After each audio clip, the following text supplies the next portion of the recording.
اللہ کا ذکر کرنے والا زندہ ہے اور نہ کرنے والا مردہ ہے۔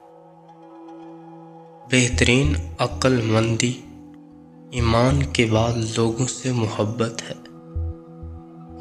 جو شخص عاشوراء کو سرما لگاتا ہے اس سال عشوب چشم سے امن میں رہتا ہے۔ اللہ تعالیٰ نے سجدے کی جگہ کو آگ پر حرام فرمایا۔ مظلوم کی بد دعا سے ڈرو کیونکہ اس کے اور خدا کے درمیان پردہ نہیں۔ جب تجھے نیکی کر کے خوشی ہو اور برائی کر کے پچھتاوا، مومن ہے۔ اچھی اور میٹھی بات بھی صدقہ ہے۔ جو اللہ تعالیٰ کے واسطے جھکتا ہے اللہ تعالیٰ اس کو بلند کرتا ہے۔ اپنے گھر کی دیوار اتنی بلند نہ کرو کہ پڑوسی کی ہوا رک جائے۔ جسم اور لباس کی پاکیزگی نصف ایمان ہے۔ خدا کی نظر میں وہ عظیم ہے جس کا اخلاق بلند ہے۔ اپنے ہاتھ کی کمائی سے بہتر کسی شخص نے کبھی نہیں کھایا۔ اللہ تعالیٰ احسان کرتا ہے لہٰذا تم بھی احسان کیا کرو۔ جہالت افلاس کی بدترین قسم ہے۔ اگر تمہارا کھانا حسب خواہش نہ ہو تو اسے برا نہ کہو۔ جو لوگ میانہ روی اختیار کرتے ہیں کسی کے محتاج نہیں ہوتے۔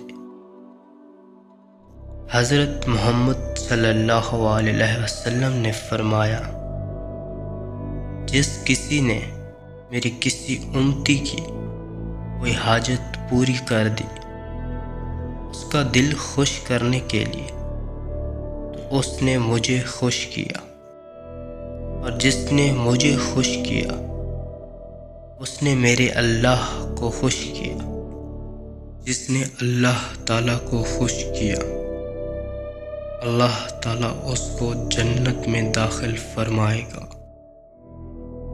موت ایک پل جو دوست کو دوست سے ملاتا ہے۔ مجھے وہ شخص بہت پیارا ہے جس کا اخلاق اچھا ہے۔ علم طلب کرو، گزشتہ گناہوں کا کفارہ ہے۔ قرض سے بچو کیونکہ یہ قرض رات کو بے چینی اور دن کو رسوائی کا باعث بنتا ہے۔ اگر تو صاحب منزلت ہے تو کسی کے لیے سعی کرنے میں دریغ نہ کر۔ جو شخص کسی ظالم کا ظلم جانتے ہوئے اس کا ساتھ دے گا وہ اسلام سے نکل گیا۔ اگر خدائی کا دعویٰ کرتے ہو تو اس کے بندوں کی خدمت کر کے دکھاؤ۔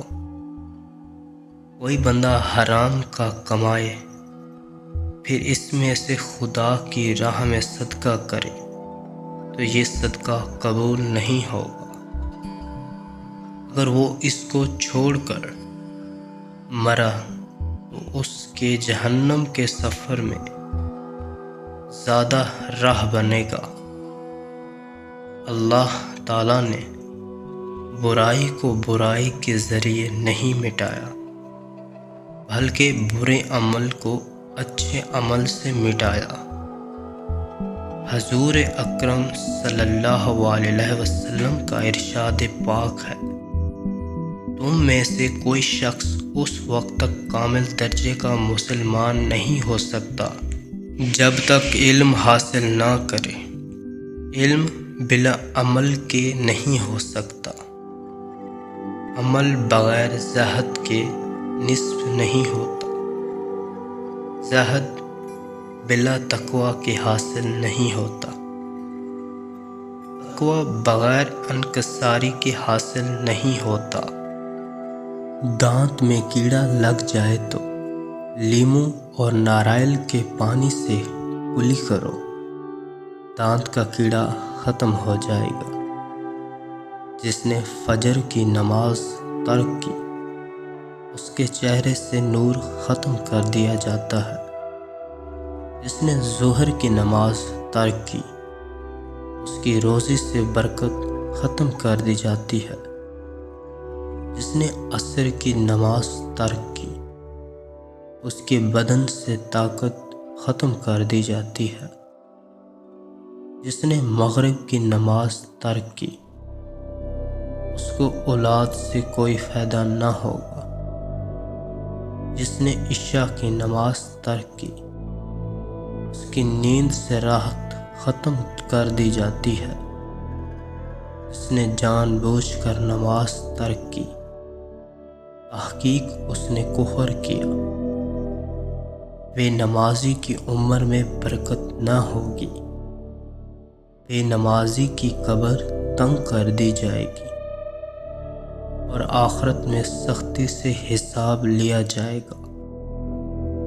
صالحین کی علامت بے نمازی کے چہرے سے ہٹا دی جائے گی۔ بے نمازی کو کسی عمل کا ثواب نہ دیا جائے گا۔ بے نمازی کی دعا قبول نہ ہوگی۔ بے نمازی بھوک اور پیاس کی حالت میں مرے گا، اس کی پیاس نہ بجھے گی، اگرچہ دریاؤں کا پانی بھی پلایا جائے۔ آدمی کے اور شرک کے درمیان نماز ہی حائل ہے۔ یہ بہت بڑا بہتان ہے۔ یہ آدمی ایسی بات کرے جو اس نے نہیں دیکھی۔ ہر دین کی پہچان الگ الگ ہوتی ہے۔ دین اسلام کی پہچان حیا ہے۔ خدا کے نزدیک بہترین دوست وہ ہے جو دوست کا خیر خواہ ہو۔ ان میں سب سے اچھا وہ ہے جو فرض کی ادائیگی میں سب سے اچھا ہو۔ حاجی کی سفارش 400 گھرانوں میں مقبول ہوتی ہے۔ مومن کا تحفہ موت ہے۔